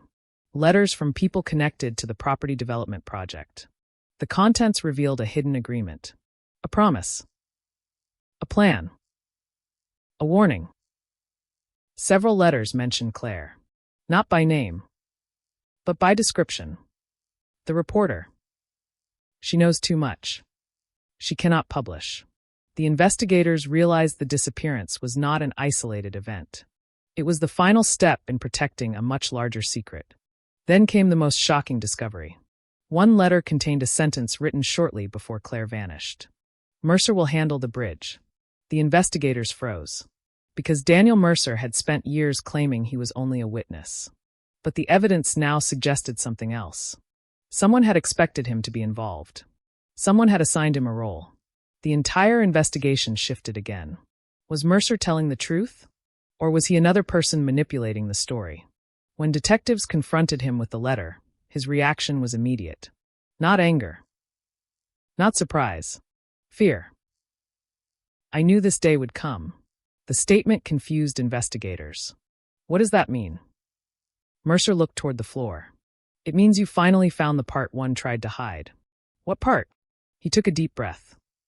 The reason Claire trusted me. The detectives waited. Mercer continued. Claire didn't come to the bridge because she was meeting Sheriff Caldwell. A pause. She came because she believed I could help her escape. The room went silent. Escape from what? Mercer looked at the investigators. From the people who were hunting her. The case had reached another impossible point. The man whose fingerprint was found in Claire's car might not have been the person who harmed her. He might have been the person she turned to for help. But then why did he hide the truth? Why did he accept suspicion for 28 years? And why did he allow everyone to believe he was involved? Before detectives could ask another question, Mercer revealed one final secret. A secret he had protected longer than any other. Claire survived the bridge. Everyone stopped. What did you say? Mercer looked up. She survived that night. The impossible sentence hung in the room. Because if Daniel Mercer was telling the truth, then the greatest mystery was not who took Claire. The greatest mystery was where she went. The greatest mystery was not who took Claire. The greatest mystery was where she went. For 28 years, everyone in Red Hollow believed the same thing. Claire Whitmore disappeared at the bridge. The evidence suggested it. The abandoned vehicle. The missing belongings. The silence afterward. But Daniel Mercer's statement created a new possibility. A possibility that changed the entire case. Claire did not vanish at the bridge. She left it. Alive. If that was true, then every assumption made for nearly 3 decades was wrong. Every theory, every search, every report. The entire investigation had been built on a false timeline. Detective Laura Bennett looked directly at Mercer. "You are saying Claire walked away from that bridge?" Mercer nodded. "Yes." "Then why was she never found?" Mercer looked away. "Because she did not want to be found." The answer sounded impossible. A missing woman. A woman whose family searched for years. A woman whose disappearance became one of Mississippi's most haunting mysteries. And now someone was suggesting she chose to disappear. The investigators needed proof. Not stories. Not memories. Proof. Why would Claire leave everything behind? Mercer took a long breath. Because she realized the people chasing her were not going to stop. He explained that the night of August 14th, 1988, was not supposed to end with Claire disappearing. It was supposed to be a meeting where she planned to hand over evidence. She believed Daniel Mercer could help her. Not because she trusted him completely, because she believed he was afraid of the same people. Mercer admitted he had known about the property scheme for years. He knew powerful people were involved. He knew records were being changed. He knew Claire was getting close. But he never expected her to uncover everything. Until she did. The bridge meeting was supposed to be the moment Claire decided what to do next. Instead, someone else arrived. Sheriff Thomas Caldwell. According to Mercer, Caldwell did not come alone. Another person was with him. Someone Claire recognized. Someone she trusted. That was the detail Mercer had refused to reveal for 28 years. Because saying the name would change everything. Who was with him? Detective Bennett asked. Mercer remained silent. Who was there? Finally, he answered. Rebecca Lane. The name shocked everyone. Claire's closest co-worker. The person who had preserved her documents. The person who claimed she helped Claire. The person who told investigators she had been protecting her friend's memory. Now her name was connected to the bridge. The investigators immediately contacted Rebecca. She denied everything. At first. Then the evidence was presented. The photograph. The timeline. The hidden documents. The connection. Her story began to collapse. During the interview, Rebecca looked exhausted. Not like someone caught in a lie. Like someone who had been carrying one for too long. I never wanted it to go this far, she said. Detective Bennett watched carefully. How far? Rebecca looked down. All of it. The room became silent. Rebecca finally admitted she had known about Claire's investigation. She had helped her gather documents. She had copied records. She had protected information. But she claimed she never wanted Claire harmed. Then what happened at the bridge? Rebecca closed her eyes. Claire found out I was involved. The statement changed everything. Involved with who? Rebecca did not answer. She did not need to. The investigators already suspected. The development group. The hidden financial network. The people who had benefited from silence. But Rebecca revealed something unexpected. She was not working for them. She was working against them. At least. That was what she claimed. Rebecca explained that she had discovered the corruption years before Claire. She had tried to expose it. But nobody listened. So when Claire started investigating, Rebecca saw a chance. Someone finally had the courage to tell the story. But then things changed. The pressure increased. Threats appeared. People began watching them. And Rebecca became afraid. She made a decision. A decision she regretted every day afterward. She contacted Sheriff Caldwell. Not to stop Claire. To ask for protection. But Caldwell saw the situation differently. He saw Claire as a threat. Not a victim. A person who could destroy everything. And on the night of the bridge meeting, everything collapsed. Rebecca said she arrived after Caldwell. She saw Claire arguing with him. She saw Mercer trying to convince Claire to leave. She saw the moment Claire realized she could not trust anyone. Then something happened. Something nobody expected. Claire ran. Not away from one person. Away from everyone. She disappeared into the darkness near the bridge. The group searched. But they never found her. Because Claire had planned ahead. She had prepared a second identity. A backup plan. A way to vanish if she believed her life was in danger. The investigators struggled with the revelation. A missing person case had become something else entirely. A disappearance by choice. But that created another question. Why did Claire never contact her family? Why did she allow everyone to believe she was dead? Rebecca had an answer. Because she thought coming back would put them in danger. Detective Bennett stared at her. Where is she now? Rebecca shook her head. I don't know. But Mercer did. At least. He claimed he did. The investigators turned back to him. You said she survived. Mercer nodded. And you know where she went? Another long silence. Finally, Mercer reached into his pocket. He removed a small envelope. Inside was a photograph. Recent. Not from 1988. Not from the investigation. A photograph taken years later. The image showed a woman standing outside a small bookstore in another state. Older. Different hairstyle. Different life. But unmistakable. Claire Whitmore. Alive. The room stopped. After 28 years. The woman everyone believed was gone had been found. But the photograph raised an even bigger mystery. Who had taken it? And why had they waited until now to reveal it? The back of the photograph contained one sentence. Written in Claire's handwriting. I am ready to tell the truth. The investigation had solved the disappearance. But the story was far from over. Because Claire was not just a missing woman anymore. She was the only person alive who knew what truly happened that night. And she was finally ready to speak. Claire was finally ready to speak.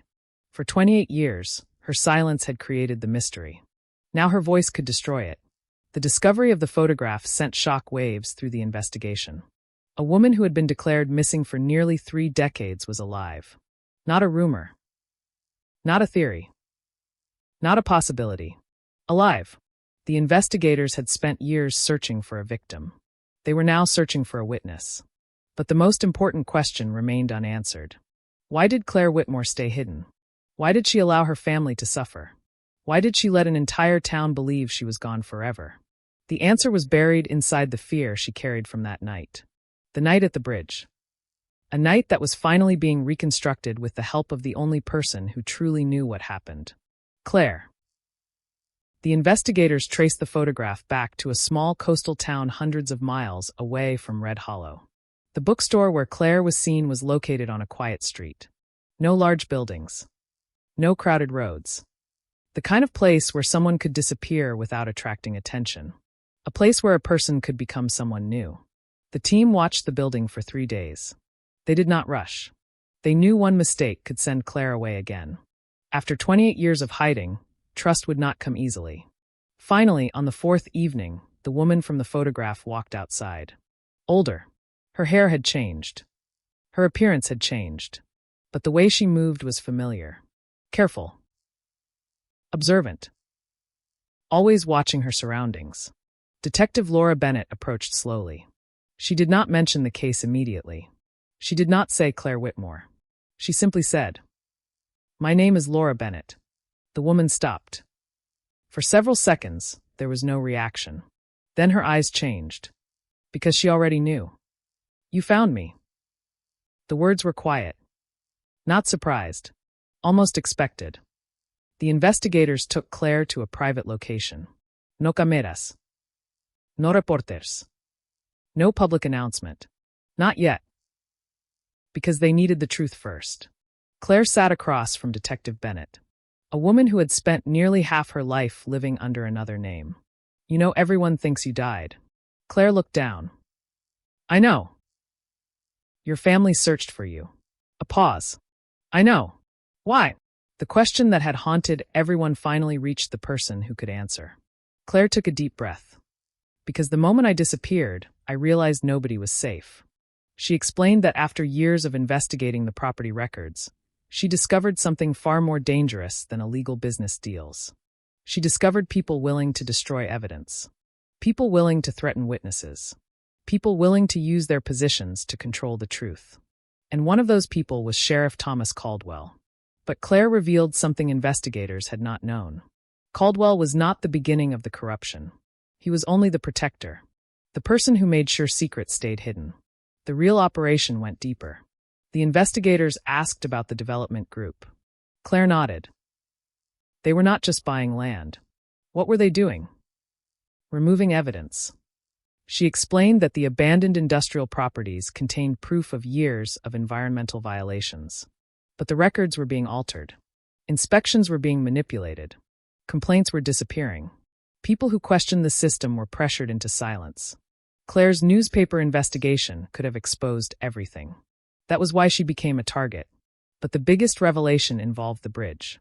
What happened that night? Claire looked away. For the first time, the confidence disappeared. That night was supposed to be my last chance. She explained that she planned to meet Daniel Mercer because he had promised to provide evidence. A complete record of the people involved. Names. Payments. Documents. But before Mercer arrived, Claire realized something was wrong. Someone had followed her. She saw Sheriff Caldwell's vehicle. Then another car. Then another. The meeting was no longer private. It was a trap. Claire said Caldwell confronted her. He demanded to know where she had hidden copies of her evidence. He believed destroying the documents would end the investigation. But he was wrong. Because Claire had prepared. She had hidden copies in multiple locations. She had sent information to people outside Mississippi. She knew someone might try to stop her. The problem was, she did not know who she could trust. Then Daniel Mercer arrived. And then Rebecca Lane. 3 people from her life. 3 people with different stories. 3 people connected to the secret.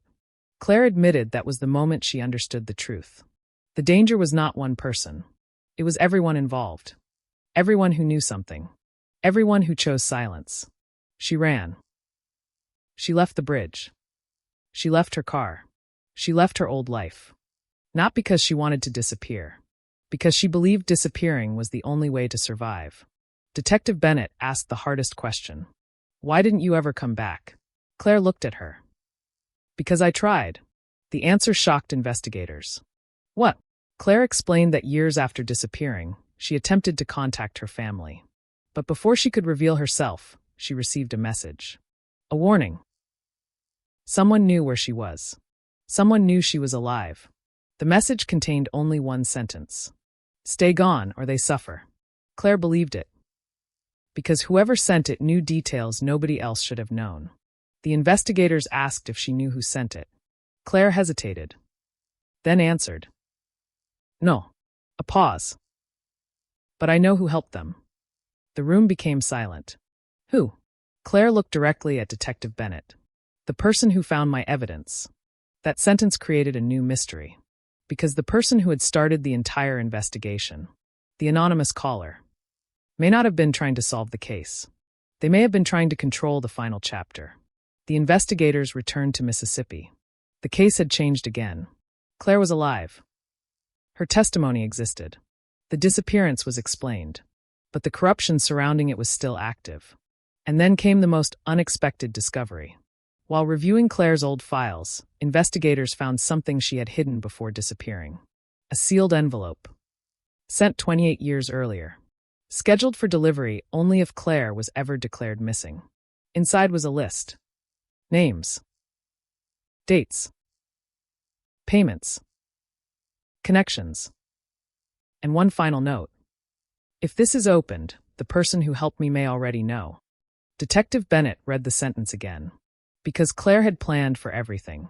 Except one thing. She never expected the person helping her would become the person who exposed her.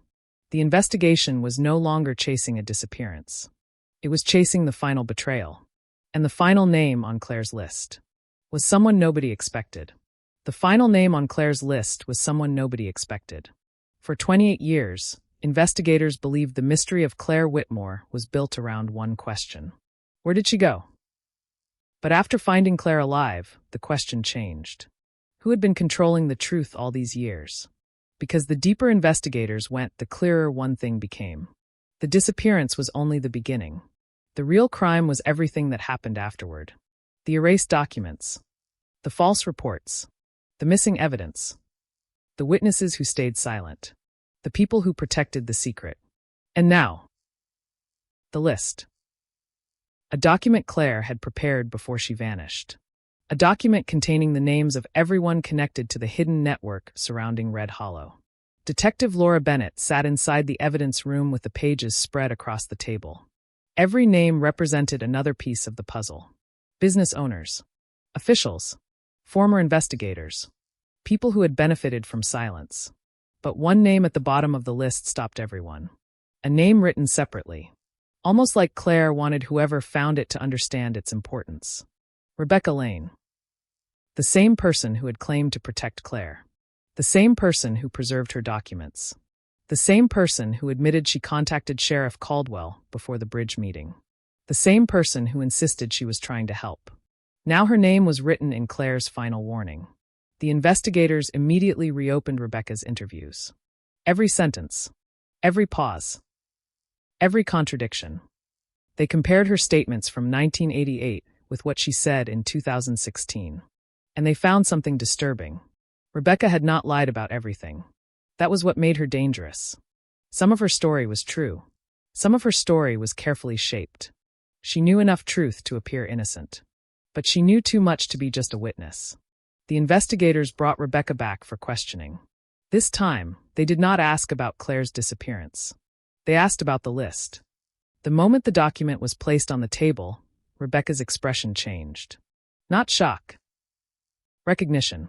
You knew about this, Detective Bennett said. Rebecca remained silent. Claire wrote your name. A long pause.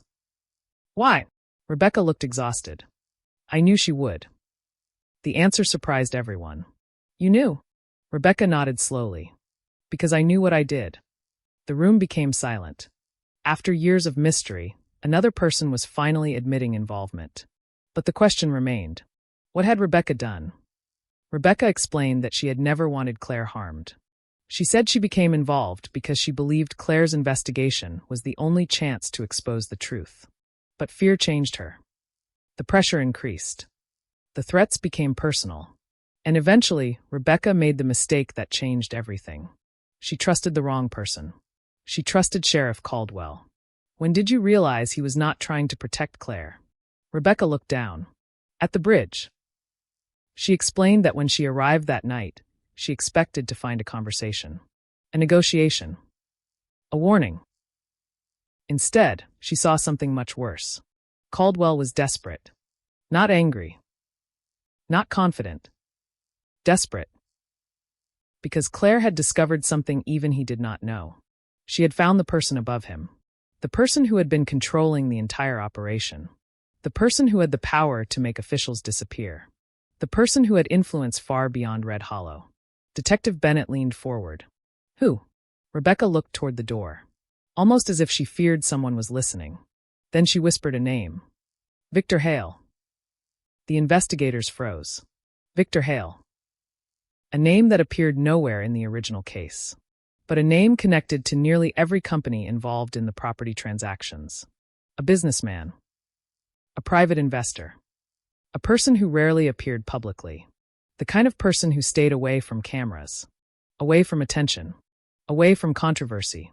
But Claire had found him. And she had documented everything. The investigation team began searching. Corporate records. Financial documents. Old partnerships. And slowly, the connection became clear. Victor Hale had built a network of companies designed to hide ownership. Different names. Different addresses. Different paperwork. But the same financial structure. The same people moving money. The same properties changing hands. Claire had not just discovered corruption. She had discovered a machine. A machine designed to hide crimes. And the people inside it had spent decades protecting it. The investigators tracked Victor Hale. At first, they found nothing. No public appearances. No recent business activity. No obvious connection. Then they discovered something strange. Victor Hale had disappeared. Not recently.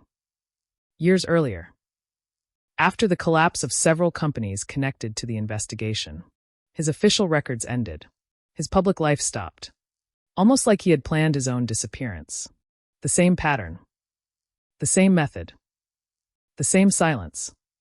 The investigators realized something terrifying. Claire Whitmore was not the only person who vanished. Victor Hale had done the same thing. But unlike Claire, He disappeared before anyone started looking. Then came another breakthrough. The anonymous tip. The call that reopened the case. Investigators compared the voice recording with every known person connected to the investigation. Former employees, witnesses, officials. And one match appeared. Not perfect, but enough to demand attention. The voice belonged to someone connected to Claire. Someone who had access to information nobody else had. Someone who knew exactly where the bridge evidence was hidden. The anonymous caller was not trying to expose the mystery. They were trying to control the timing. And when investigators discovered who made the call, the entire case changed again. Because the caller was not Rebecca. Not Mercer. Not Claire. It was someone everyone believed had no connection to the case anymore. Someone who had spent years away from Red Hollow. Someone who had been watching quietly. The person who reopened the cold case was Daniel Mercer. The man whose fingerprints started the entire investigation. The man who claimed he wanted the truth revealed. The man who had hidden the most important information for 28 years. Investigators confronted him immediately. At first, Mercer denied it. Then he stopped. He looked tired. Almost relieved. Yes. The room went silent. Why? Mercer looked at Claire's photograph. Because she was ready. Ready for what? For the truth to finally come out. But Detective Bennett was not satisfied. You knew where she was. Mercer did not answer. That silence said enough.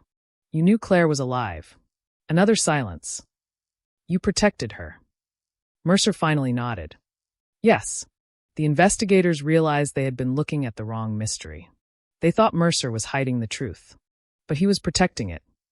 The real question became, why did Claire trust Daniel Mercer enough to disappear? And what did he know that nobody else knew? Mercer revealed one final detail. A detail Claire had never told anyone. A detail that explained why she never returned. Claire wasn't afraid of being found. A pause. She was afraid of what would happen after she was found. Because someone was still watching. Someone was still protecting the old secrets. And someone was still willing to do anything to keep them buried. Then investigators received a message. A single photograph. No sender. No explanation. The image showed Claire standing outside her home. Taken recently. Not by investigators. Not by someone helping. By someone watching. And written on the back of the photograph were 6 words. We know where you are. The cold case was solved. But the danger was not over. The cold case was solved. But the danger was not over. For years, investigators believed the hardest part of solving Claire Whitmore's disappearance would be finding her. Finding the missing woman. Finding the lost evidence. Finding the person responsible. But now they understood something much darker. The disappearance was never the final chapter. It was a warning. A warning that someone powerful had spent decades protecting the truth. And even after 28 years, that person was still watching. The photograph found outside Claire's home changed everything. It was not just evidence. It was a message. Someone knew where she lived. Someone knew she had returned. Someone wanted her to understand that the people behind the mystery had not forgotten her. Detective Laura Bennett immediately ordered protection around Claire. No public statements. No media announcement. No confirmation that she was alive. The investigation had spent years searching for answers. Now they had to protect the person who carried them. But Claire was not afraid. At least. Not in the way everyone expected. When Detective Bennett told her about the photograph, Claire became quiet. Not shocked. Not surprised. Almost like she had been expecting it. You knew this would happen, Bennett said. Claire looked toward the window. I knew they would notice eventually. Who? Claire did not answer immediately. Because after 28 years of silence, saying the name out loud made everything real again. Victor Hale. The name that had appeared at the center of the hidden network. The man whose companies connected every piece of the corruption. The man who disappeared before anyone could question him. The man who seemed to exist everywhere, while being impossible to find. The investigation focused entirely on Victor Hale. His history. His businesses. His connections. And what they discovered revealed a story far larger than Red Hollow. Victor Hale had built his empire through secrecy. Not through one company. through dozens. Small companies, temporary organizations, different names, different locations, all designed to hide the same operation. Buying damaged properties, manipulating records, moving money, removing evidence. The abandoned industrial sites in Mississippi were only one piece. The same pattern appeared in other states. Different towns, different officials, different names, but the same method. Claire had not discovered one criminal act. She had uncovered a system that survived because everyone involved believed silence was safer than truth. And that system had survived because people were afraid. The investigators searched for Victor Hale's last known location. The records showed nothing. But then Claire revealed something unexpected. She had not only investigated Hale, she had studied him. He never disappeared, she said. Detective Bennett looked confused. Everyone says he did. Claire shook her head. No, he changed. She explained that Victor Hale understood something most people did not. A person could disappear without leaving the world. They only needed to change their name, their location, their identity. He had done it before. And he had probably done it again. The investigation team reviewed old photographs connected to the case. Business meetings, property events, community gatherings. And then they noticed something. A pattern. Victor Hale was always near important moments, but never at the center. Always watching. Always behind someone else. The man who controlled the story was never the person speaking. He was the person deciding what others were allowed to say. That discovery changed the investigation. They stopped looking for Victor Hale as a missing person. They started looking for him as someone living another life. And that was when they found the first real clue. A financial transaction from 3 years earlier. A small payment. Almost meaningless. But the destination was important. A private account connected to a rural property in northern Arkansas. The account owner had a different name, but the signature matched. Victor Hale. The investigation moved immediately. The property was located far from major roads. A large farmhouse surrounded by empty land. The perfect place for someone who wanted privacy. When agents arrived, the house appeared abandoned. No vehicles. No movement. No signs of recent activity. But inside, someone had been there. The evidence was everywhere. Maps. Photographs. Documents. Newspaper articles. Including articles about Claire Whitmore. The walls told the story of someone who had never stopped watching. Victor Hale had followed the case.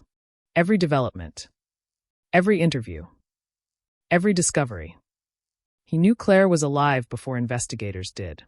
The most disturbing discovery was found in a small room at the back of the house. A timeline. A complete timeline. Starting in 1988. The night Claire disappeared. Every major event was recorded. Every investigation step. Every person involved. The handwriting matched documents recovered from his companies. Victor Hale had been documenting the entire aftermath. Not because he wanted to remember. Because he wanted control. Then investigators found something else. A tape recorder. Inside was a single recording. Dated only weeks before the cold case reopened. The voice was unmistakable. Victor Hale. Older.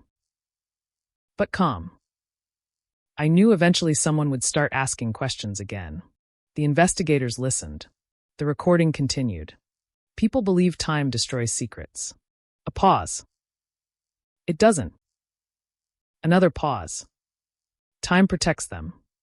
The statement revealed the mindset of the person they had been searching for. Victor Hale did not believe he was hiding. He believed he was waiting. The recording ended with one final sentence. If Claire comes back, everything changes. The investigators froze. Because that meant Victor Hale knew. He knew Claire was alive. He knew she might return. And he had prepared for it. The team searched the property again. This time they found a hidden safe. Inside were documents from 1988. Original copies. The documents Claire had been searching for. The proof she needed. The evidence that could expose everyone involved. But there was one more item. A letter. Written by Victor Hale. Addressed to Claire. Not sent. Never delivered. The first sentence shocked investigators. Claire, if you are reading this, it means I failed. The letter continued. Victor Hale admitted he knew Claire had survived. He admitted he knew she escaped. But he claimed something unexpected. He said he was not the person who ordered her disappearance. He claimed someone else had acted without permission. Someone inside the operation. Someone who wanted Claire gone permanently. Someone who believed Victor Hale was becoming too weak. The investigators looked at each other. Because after all this time, the person at the center of the mystery was now pointing toward another hidden figure. The question changed again. Who had the power to act against Victor Hale? Who had the ability to erase evidence? Who had been controlling the people who controlled the truth? Then the final page of the letter revealed a name that connected every missing piece. A name that had been hidden from every investigation report. A name Claire herself had never mentioned. Because she did not know. But Victor Hale did. And when Detective Bennett read the name, she realized the investigation had never been about one disappearance. It had been about a secret that began long before Claire vanished. And the person who started it all was still alive. The person who started it all was still alive. For 28 years, Red Hollow believed it was chasing a disappearance. A missing woman. A forgotten journalist. A cold case buried under decades of unanswered questions. But now the truth stood in front of investigators like a storm finally breaking through the clouds. Claire Whitmore had not been the beginning of the mystery. She had been the person who discovered it. The person who looked too closely. The person who followed the trail nobody wanted followed. And the person who nearly paid the ultimate price for finding out what was hidden beneath the surface. But the final piece was still missing. The name inside Victor Hale's letter. The name of the person who had started the operation. The person who had built the network before Hale. The person who had controlled the people behind the scenes. Detective Laura Bennett read the name again. She could not believe it. Because it was not a stranger. It was someone connected to the investigation from the very beginning. Someone whose name appeared in old reports. Someone whose decisions shaped the original case. Someone everyone trusted. Former Chief Investigator Harold Voss. The man who supervised the first investigation into Claire Whitmore's disappearance. The man who approved the original evidence reports. The man who decided which leads mattered. And which ones disappeared. For years, Harold Voss had been remembered as the investigator who failed to solve the case. But the evidence suggested something much darker. Maybe he had never been trying to solve it. Maybe he had been trying to bury it. The investigation moved immediately. Old records were reviewed. Old interviews were analyzed. Every decision Harold Voss made in 1988 was examined under a new light. And suddenly, the mistakes no longer looked like mistakes. They looked intentional. The missing evidence. The ignored witnesses. The altered fingerprint report. The rushed conclusions. All of it connected back to one person. Harold Voss. But there was one problem. He was still alive. Living quietly in a small retirement community outside the state. A man who had spent decades away from public attention. A man who believed the past was finished. Until investigators arrived at his door. The first interview was calm. Almost too calm. Harold Voss looked like an ordinary elderly man. A retired officer. A grandfather. A person nobody would immediately suspect. But when Detective Bennett placed Claire's recovered documents on the table, his expression changed. Not fear. Recognition. You found them. The detectives noticed. He did not ask what documents. He already knew. You knew these existed. Voss remained silent. You knew about Claire's evidence. Another silence. Then he finally spoke. Claire was smarter than anyone realized.